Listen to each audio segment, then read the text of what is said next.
જૈન સમાજમાં નવકાર મંત્રનું એક અનેરું મહત્વ છે. આજે નવકાર મંત્ર દિવસ તરીકે નવકાર મંત્રના જાપ કરવામાં આવી રહ્યા છે.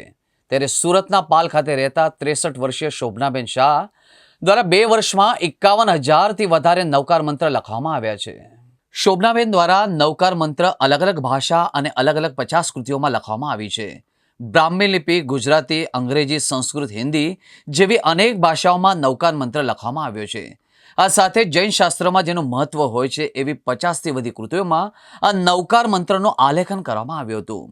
નવપદ, અસ્તમંગલ, જૈન સમાજનો શાસન, ધ્વજ, કળશ, કમળ, 14 રાજલોકની પ્રતિકૃતિ, અષ્ટપ્રતિયા, શ્રી લક્ષ્મીજી, સરસ્વતીજી, ઓમ મંત્રની સાથે નવકાર મંત્રનો આલેખન પણ કરવામાં આવ્યો હતો. આ નવકાર મંત્ર આચાર્ય ઓમકાર સુરેશ્વરીજી મહારાજના જન્મ શતાબ્દી વર્ષ નિમિત્તે 1,08,00,000 નવકાર મહામંત્ર આલેખન પુસ્તકાની પ્રેરણા આચાર્ય યશ વિજય સુરેશ્વરજી મહારાજ દ્વારા કરવામાં આવી હતી. અને ત્યારબાદ શોભનાબેન જયેશભાઈ શાહ દ્વારા 37 બુકમાં 51,000થી વધારે નવકાર મહામંત્ર બુકમાં લખવામાં આવ્યા હતા. શોભનાબેને કહ્યું કે સવારે બ્રહ્મ મુહૂર્તમાં 3 થી 7 અને જ્યારે પણ ટાઈમ મળે ત્યારે નવકાર માટે લખું છું. આ નવકાર માટે લખ્યા બાદ હું આર્થ ધ્યાનથી ધર્મ ધ્યાનમાં આવું છું અને નેગેટિવિટીમાંથી પોઝિટિવિટીમાં આવી ગયું છું.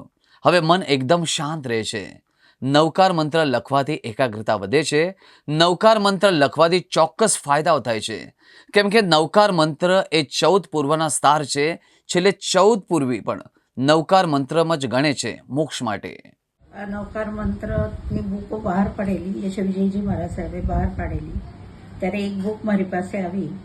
એક બુક મેં લખી, ત્યાર પછી મને સારી અનુભૂતિ થઈ. પછી મેં બીજી બુકો લખવાનો પ્રારંભ કર્યો.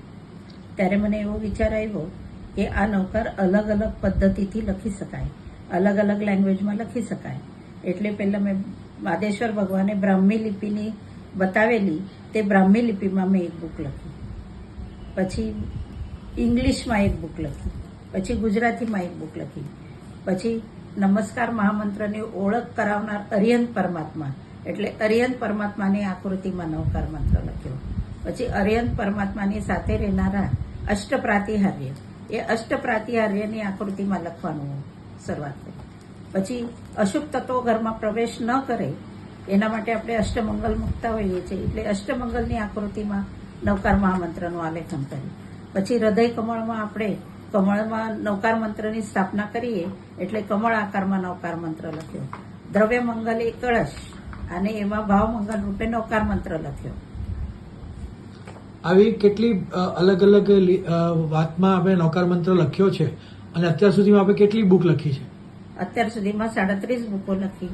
અને કેટલા નવકાર મંત્ર લખ્યા હશે આશરે? 51,000 નવકાર મંત્ર લખ્યા છે અને 500 પ્રકારે નવકાર મંત્ર લખાયા છે, જુદી જુદી સ્ટાઇલમાં.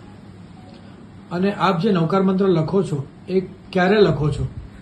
સવારે બ્રહ્મ મુહૂર્તમાં 3 થી 7માં લખ્યા છે અને પછી દિવસભરમાં જ્યારે ટાઈમ મળે ત્યારે.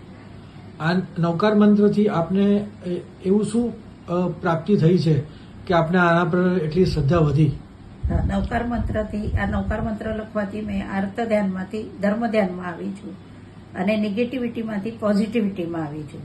હવે મન એકદમ શાંત રહે છે, ક્યારેય આમ ઉછાટવાનું મન નથી રહેતું. આપે જે નવકાર મંત્ર શરૂ કર્યા છે, આપે જે જૈન ધર્મમાં નવકાર મંત્રનું જે મહત્વ છે એમાં જૈન સમાજને આપ શું સંદેશો આપશો? બસ એ જ કે નવકાર મંત્ર લખવાથી એકાગ્રતા વધે છે અને એ લખવાથી નિશ્ચિત જ ફાયદો થાય છે. કારણ કે નવકાર મંત્ર એ 14 પૂર્વનો સ્ટાર છે. છેલ્લે 14 પૂર્વી પણ નવકાર મંત્ર જ ગણે છે.